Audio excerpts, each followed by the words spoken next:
Pak, Bapak udah luangkan waktu. Saya sebagai anggota Bapak dan saya sebagai calon guru penggerak angkatan 6 ingin mewawancari Bapak seputar pengambilan keputusan berdasarkan nilai-nilai kebajikan, karena ini materi kami dan tugas tentang ini kami harus mewawancarai kepala sekolah. Izinkan saya mengajukan beberapa pertanyaan ya Pak. Yang pertama, bagaimana Bapak mengidentifikasi kasus-kasus yang merupakan dilema etika atau bujukan moral? Mungkin kita lihat permasalahannya yang terlebih dulu ya Bu ya. Permasalahan ya Pak? Iya, karena dari permasalahan itu nanti bisa kita melihat oh ini ranahnya apa gitu. Tapi kalau kita tidak tahu awal permasalahannya itu, nanti kita mungkin akhirnya mengambang juga untuk mengambil satu keputusan gitu. Pak.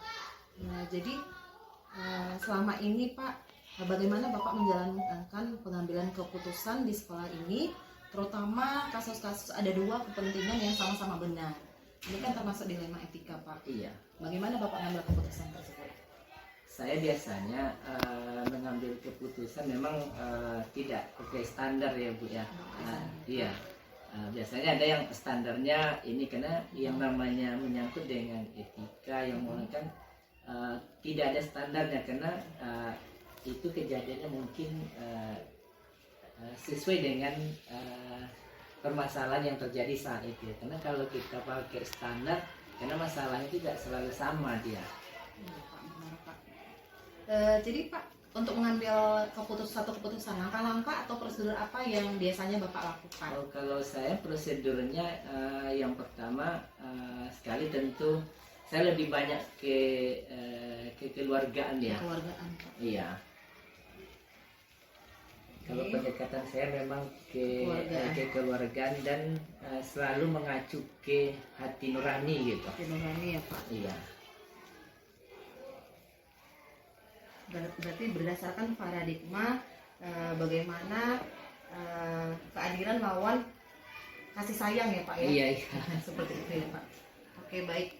Yang keempat nih Pak, saya mau menanyakan lagi hal-hal apa yang selama ini Bapak anggap efektif dalam pengambilan keputusan pada kasus-kasus dilema etika? Kalau untuk yang lebih efektif itu memang kita berkomunikasi ya Pak? Iya, komunikasi yang jelas, memberikan pemahaman terlebih dahulu. Kalau yang kita berikan satu keputusan sudah paham dengan apa yang dilakukannya, dia akan pasti menerima. Tapi kalau hanya memberikan justice aja tanpa memberikan landasan atau pengetahuan tentang apa yang dilakukannya, mungkin apa yang diberikan itu dia tidak akan menerima juga. Tapi kalau dia sudah tahu manfaat dan mudarat yang dilakukan, kita akan senang memberikan masukan ke yang bersangkutan. Berarti menurut Bapak hal yang efektif itu adanya komunikasi dan kemudian memberikan pemahaman Iya. Mengapa harus diambil keputusan Iya. itu ya Pak? Oke baik Pak. Terus Pak, seandainya nih sudah ada kasus dilema etika, apakah Bapak memberikan jadwal tertentu atau langsung membuat keputusan pada hari itu juga atau pada saat itu juga? Kalau itu tengok tingkat kesalahan atau apa yang dilakukannya. Kalau memang bisa kita selesaikan saat itu, mengapa ditunda? Karena kalau ditunda lagi, itu akan ada lagi permasalahan-permasalahan lain yang akan berkembang. Tapi kalau memang kita harus mencari solusi lain, itu perlu tidak bisa juga di saat itu kita selesaikan, karena ada aspek-aspek lain yang mungkin menunjang untuk penyelesaian. Apakah kita bertanya ke yang lebih paham lagi atau mencari solusi yang lain dan lain sebagainya. Jadi itu saja. Tergantung tingkat permasalahannya ya Pak ya. Oke baik.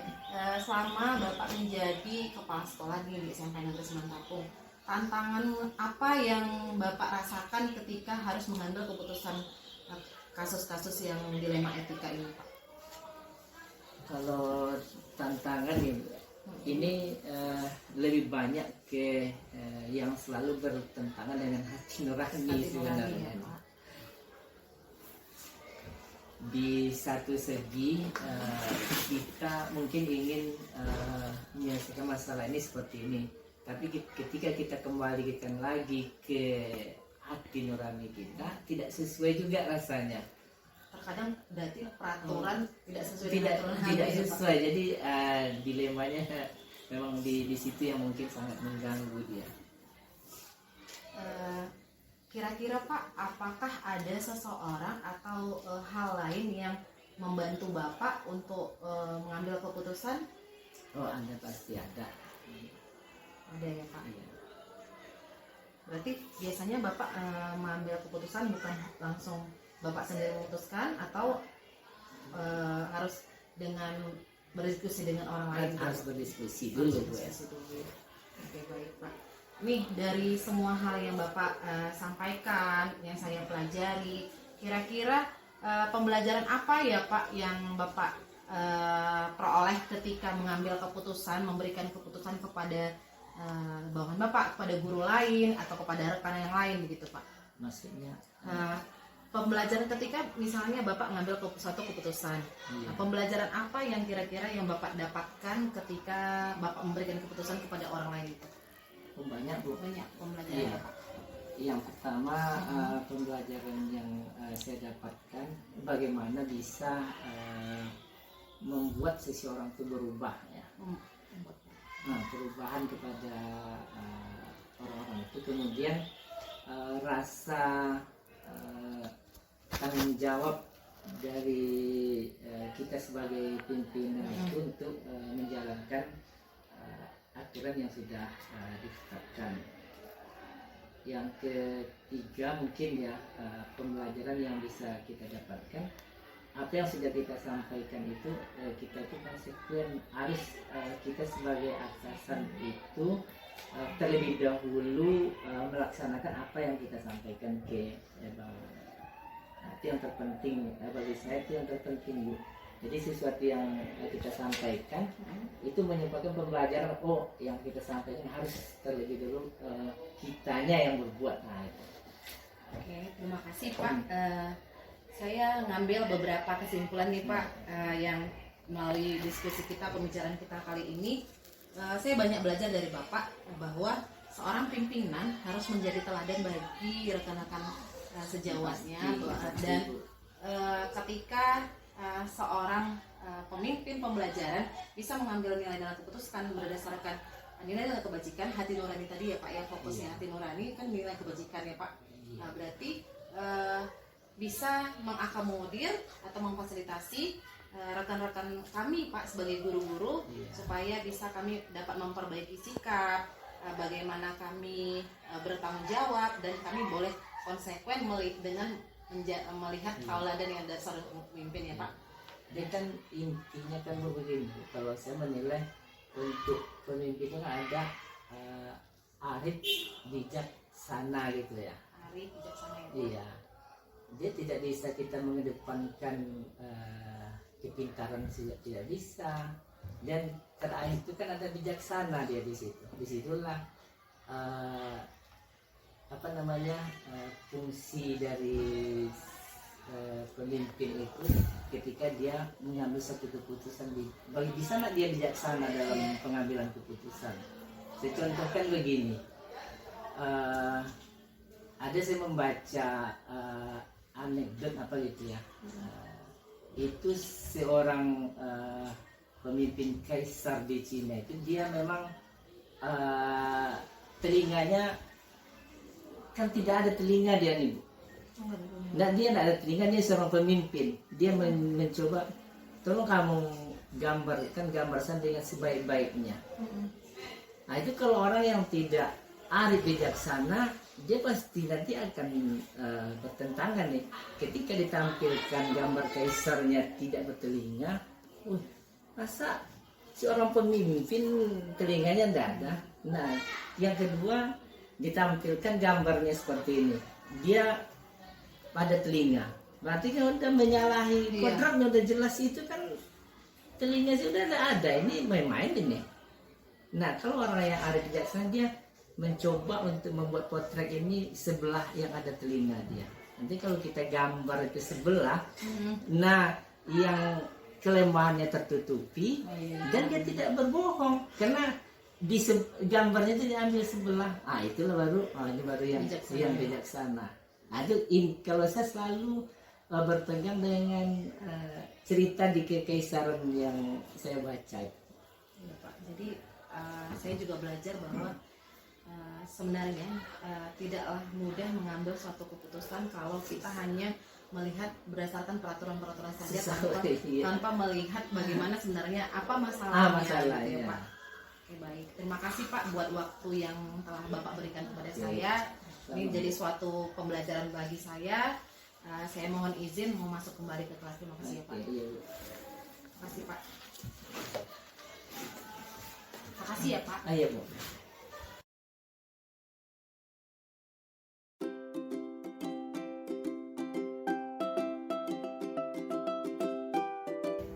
Selamat siang Ibu Afiza. Siang Putri. Apa kabarnya Ibu? Alhamdulillah sehat. Ada yang bisa saya bantu Putri? Iya begini Bu Afiza, saya kan dari SMP Negeri Semarang. Ya. Terus saya ingin berkunjung dan melakukan silaturahmi dengan Ibu. Baik. Saya juga sekarang sedang mengikuti program pendidikan guru penggerak angkatan 6. Oh ya, bagus itu. Jadi kali ini saya mempunyai tugas untuk mewawancarai beberapa kepala sekolah. Jadi saya mohon izin untuk mewawancarai Ibu. Apakah boleh Bu? Boleh sekali. Silakan Putri. Kira-kira terkait apa tuh ya? Nah, begini Bu, saya ingin mewawancarai Ibu tentang bagaimana selama ini Ibu dalam pengambilan keputusan di sekolah yang Ibu terapkan. Oh ya, terkait dengan pengambilan keputusan itu di sekolah saya itu berdasarkan apa sih kasusnya gitu ya Putri ya, keputusannya itu kan. Kita kan tahu ini kan berhubungan mungkin ya dengan ada dilema mungkin ya dengan butuhkan moral gitu ya. Jadi kalau ada keputusan kita tuh tidak terlepas ada 3 unsur ketika kita mengambil keputusan itu, ada 3 unsur yang perlu kita ketahui dulu. Pertama saya nih Putri ya, harus berpihak pada murid, itu jelas. Yang kedua harus bertanggung jawab. Yang ketiga tentu memiliki nilai-nilai kebajikan. Terlepas dari itu, jadi saya mengidentifikasinya ya dilihat posisi dari masalah itu sendiri Putri. Jadi saya mengidentifikasinya seperti itu. Kira-kira ini masalahnya individu kelompok kan tuh ada paradigma ya kalau benar Ibu, ya. Kan aku baca-baca juga ya, ada 4 paradigma gitu ya. Ada individu lawan kelompok, terus rasa keadilan, kasihan gitu ya. Terus ada lagi namanya jangka panjang, jangka pendek ya. Ibu mengindikasinya seperti itu Bu. Baik, terima kasih, sangat jelas sekali sih Bu. Boleh saya lanjutkan pertanyaan berikutnya Bu? Oh boleh. Jadi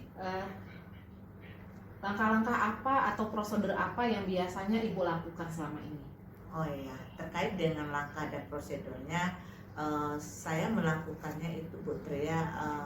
Pertama itu kan dari melihat masalah tadi, kita tentu memanggil gitu ya, memanggil pihak-pihak. Contoh saya mengambil jika kasus itu adalah individu lawan kelompok, ya, itu kita akan memanggil dari individunya dengan kelompoknya. Nah, terus kita identifikasi kira-kira apa sih yang menjadi kasus belinya dari masalah itu. Nah, di situ saya bisa mengambil keputusan. Karena kalau ini dilema namanya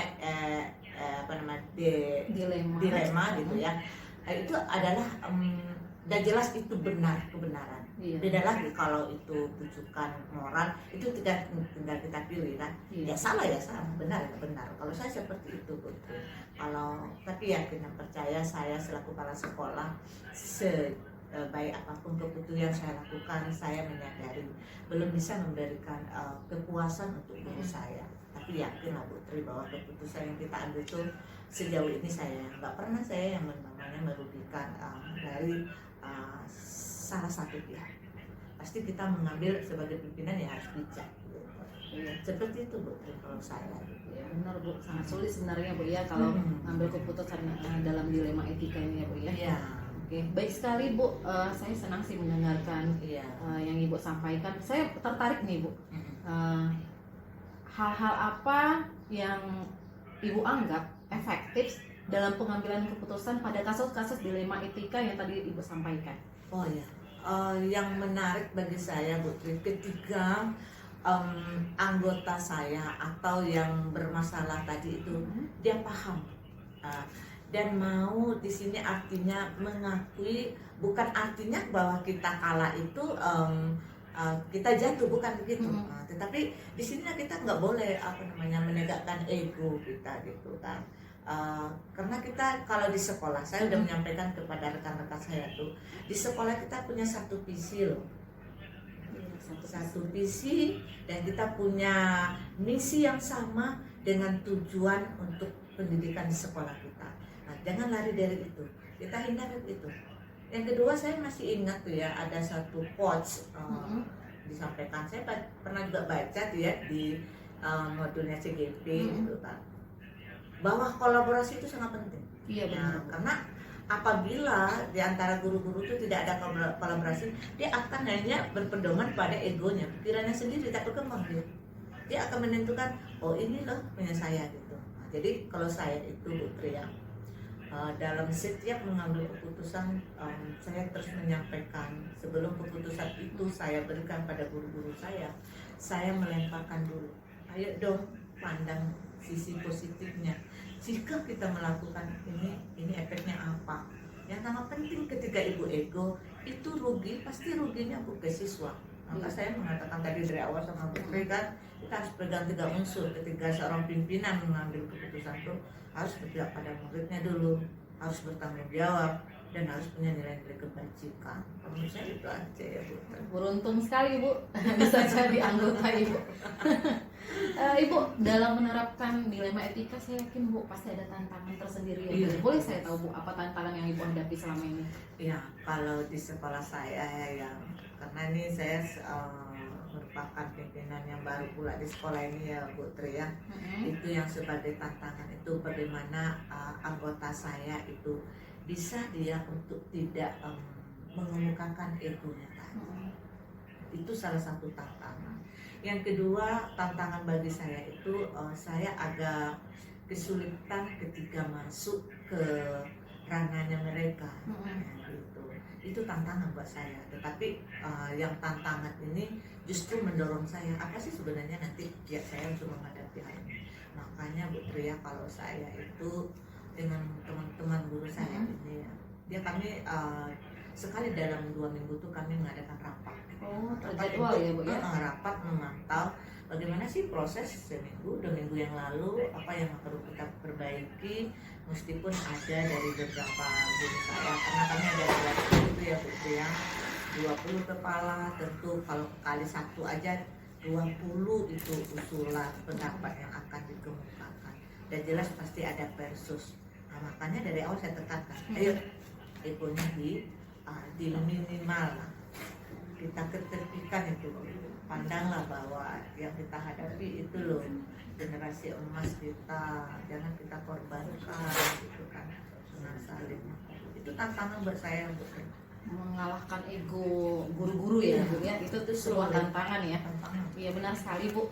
Bu, saya mau tahu juga kalau misalnya ada suatu masalah dilema etika, apakah Ibu akan menjadwalkan akan menyelesaikan kasusnya pada hari berikutnya, atau Ibu langsung menyelesaikan, atau bagaimana prosedur yang Ibu ambil? Oh iya, karena kalau masalah tuh kalau masalah udah dibawa pulang, itu nanti versinya ada lain. Jadi masalah kalau saya biasanya memang mengajak teman-teman, kalau ada masalah hari itu kita selesaikan, dan kedua belah pihak biasanya saya pertemukan. Ya berarti begitu ada masalah dilema etika, maka dengan segera Ibu harus langsung menyelesaikannya. Iya, makanya tadi dilihat dulu dilema etikanya yang mana. Kan ada 4 orang itu. Ya kan? Yang mana ya? Kalau dia mamanya individu lawan kelompok gitu kan. Individu bukan berarti kan yang Putri udah tahu, individu bukan berarti pribadi. Iya, Ini benar. kelompok kecil dengan kelompok ini gitu kan. Nah, kita harus biasa lah Putri, kalau di sekolah pasti ada geng-geng ya gitu ya. Mudah-mudahan di sekolah Putri enggak ya. Oke, Ibu, saya mau tanya lagi nih Bu, apakah ada seseorang atau faktor-faktor apa yang selama ini mempermudah atau membantu Ibu dalam pengambilan keputusan dalam kasus-kasus dilema etika yang Ibu hadapi di sekolah ini? Yang mempermudahkan saya itu yang pertama diri saya dulu. Saya memang punya pikiran terbuka, karena yang kita hadapi adalah makhluk hidup, bukan benda mati gitu ya. Jadi mereka itu memang harus ya kita pertama menghargai dulu. Kalau saya seperti itu, hargai dulu mereka, siap itu barulah kita sebenarnya apa sih yang menjadi masalah ini. Kalau saya seperti itu ya Bu. Terima kasih Ibu. Bu, ini yang terakhir nih Bu. Iya. Gak apa-apa ya Bu. Oke, dari semua hal yang telah Ibu sampaikan, kira-kira pembelajaran apa yang dapat kita petik dari pengalaman yang Ibu berikan ketika pengambilan keputusan dilema etika ini? Pembelajaran yang bisa saya ambil pertama adalah pendewasaan diri. Pendewasaan diri ya Bu? Iya, pendewasaan diri itu penting. Yang kedua adalah kita perlunya penghargaan. Menghargai itu penting. Yang ketiga ya bagaimana kita bisa memposisikan diri kita. Itu pengalaman yang saya rasakan selama ini Bu. Oke, sangat menarik berbincang dengan Ibu Hafiza. Terima kasih banyak Putri. Saya tersanjung pula saya. Saya senang sekali. Saya banyak belajar dengan Ibu. Mudah-mudahan saya bisa lagi ketemu dengan Ibu. Ada 3 hal yang saya peroleh dari Ibu, bahwa tantangan itu bisa menjadi suatu motivasi untuk lebih maju lagi ya Bu ya. Dan ada hal yang baru yang saya petik dari penyampaian yang Ibu katakan tadi, bahwa ada perlu pendewasaan diri, ada perlu penghargaan bagi orang lain, dan bagaimana memposisikan diri kita ketika kasus itu menimpa kepada kita ya Bu ya. Oke, baik Ibu, terima kasih banyak buat waktunya, senang sekali bisa bertemu.